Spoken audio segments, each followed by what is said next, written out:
Hello everyone, welcome to Krishna coaching centre class 11th geography.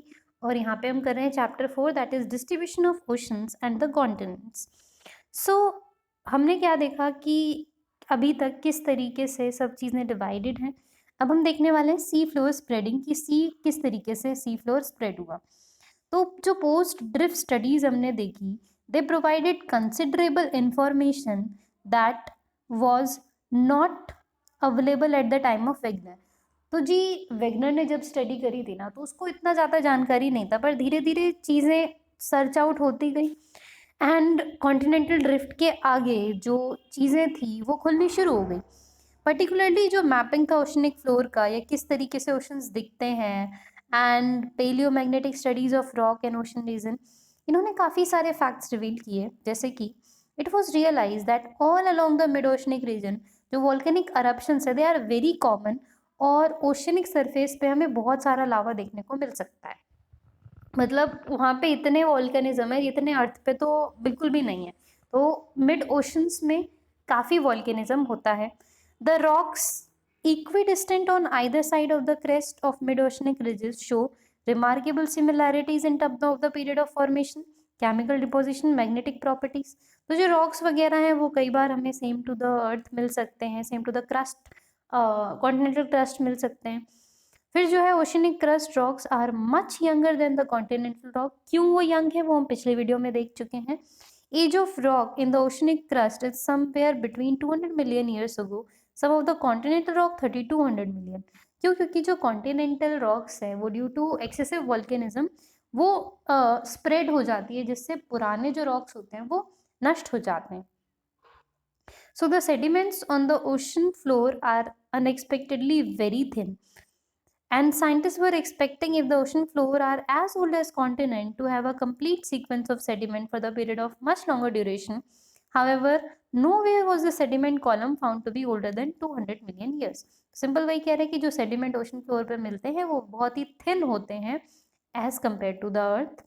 फिर deep trenches होते हैं, deep seated earthquake occurrence होती है मिड ओशनिक रिजेस में, and the quake foci have shallow depths, and these deep trenches have deep-seated earthquake occurrence. अब these facts and a detailed analysis of magnetic property जो हमने rock की study करी on either side of mid-oceanic ridges led Hess to propose his hypothesis known as sea floor spreading।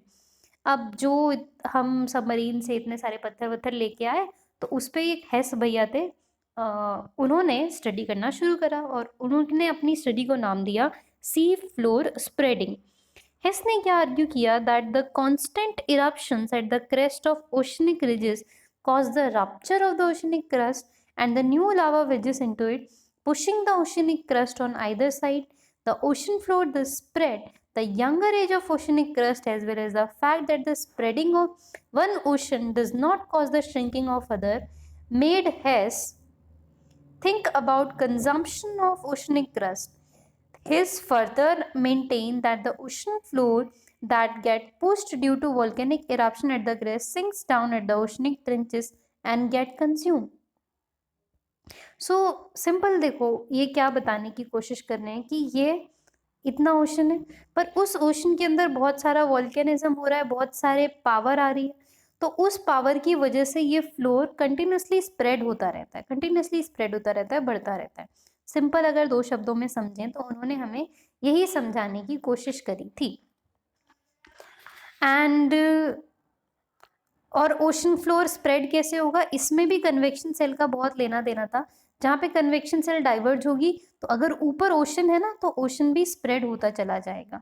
जैसे हमने देखा था continent तो आपस में टूट जाते हैं, बट ये ओशन फ्लोर क्या होगा, स्प्रेड आउट होगा। So his further consumption of oceanic crust maintain. Okay,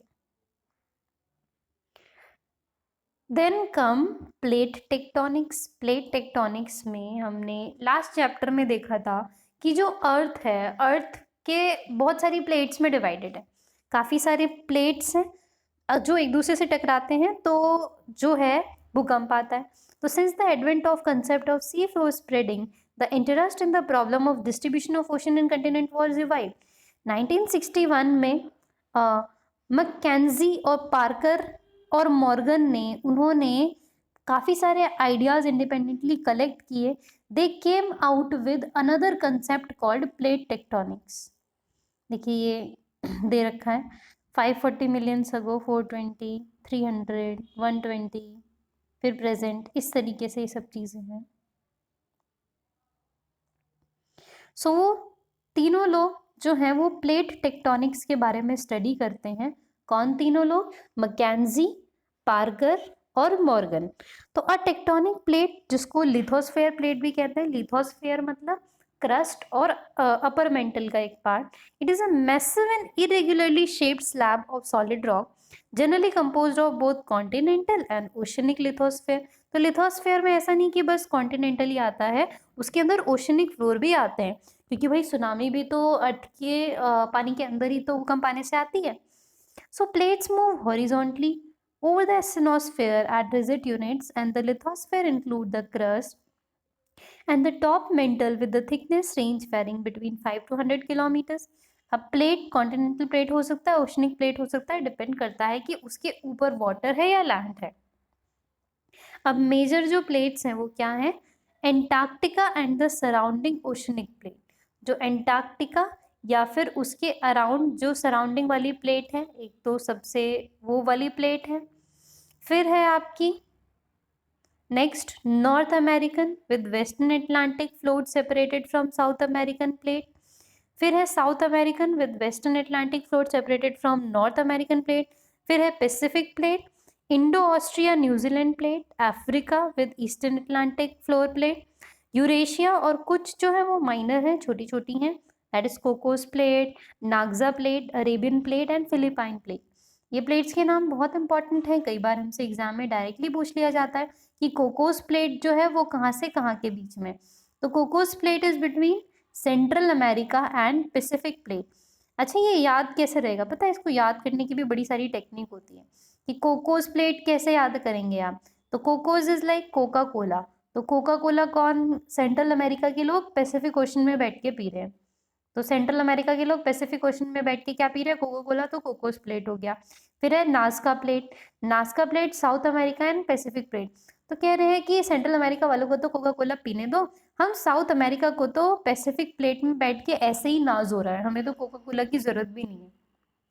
so Cocos between central America and Pacific, Nazca between south America and Pacific plate. फिर अरेबियन प्लेट. अरेबियन जो है वो mostly Saudi Arabian land mass में तो नाम अपने आप ही मिलता है. फिर है फिलिपाइन प्लेट. ये between Asiatic and Pacific plate पे है कि एशिया और पैसिफिक वालों को फिलिपाइन बहुत पसंद है, क्योंकि एशिया को तो पसंद नहीं है और पैसिफिक कह रहा है कि मैं पीस है तो फिलिपाइन भी पीस है. तो फालतू तरीकों हैं ये वैसे याद रखने के, बट इनसे चीज़ें याद बड़ी अच्छे से रह जाती हैं. फिर है कैरोलाइन प्लेट. ये between Philippine and Indian plate पे है. तो इंडियन प्लेट को, इंडिया को तो वैसे ही विदेशों वाले नाम बड़े अच्छे लगते हैं, दैट इज कैरोलाइन. तो कैरोलाइन प्लेट इंडियन प्लेट और फिलिपाइन प्लेट के बीच में. फिर है फूजी प्लेट. तो फूजी तो ऑस्ट्रेलिया में है ही, ये तो सब जानते हैं. तो it is like north east of Australia. So ये कुछ माइनर प्लेट्स हैं एंड ये प्लेट्स के बारे में ही फोटो दे रखी थी ये पूरी. South American plate, Nazca plate, Pacific plate. Then these plates have been constantly moving over the globe throughout the history of the earth. कि ये जो plates है ना, ये लगातार continuously move करती रहती हैं. ये लाइन ना बड़ी इंपॉर्टेंट है. They have been like constantly moving throughout the earth. It is not the continent that move believed by Wegener. Continent are the part of plate which move it plate. That's very very very important. Wegener ने क्या बोला कि continent move करके अलग हुए, but सही बात ये नहीं है कि कॉन्टिनेंट मूव किए, मूव की plates. Continents never move from each other, the plates moved from each other. That's very important to understand. Moreover it may be noted कि जो सारी प्लेट्स हैं without exception have moved in geological past, shall continue to move in for the future as well. कि हो सकता है वो आगे चल के भी मूव करें, कोई बहुत बड़ी बात नहीं है. Wegener had thought of all the continent have initially existed as supercontinent named Pangaea. तो जो था वेगनर पेंजिया तक सोच पाया था. However, जो लेटर डिस्कवरी है वो क्या शो करती है कि कॉन्टिनेंटल मासेस जो प्लेट्स में रेस्ट करते हैं वो उससे पुराने भी किसी एक पार्ट का हिस्सा रह चुके हैं. So Pangaea was result of converging of different continental masses. और कन्वर्जेंस कब किया होगा? जब कन्वेंशन सेल कन्वर्ज हो रहे होंगे। तो कन्वेक्शन सेल कन्वर्ज होने से पैंजिया बन गया। तो पैंजिया से पहले भी एक था जिसको रोडीनिया बोलते थे।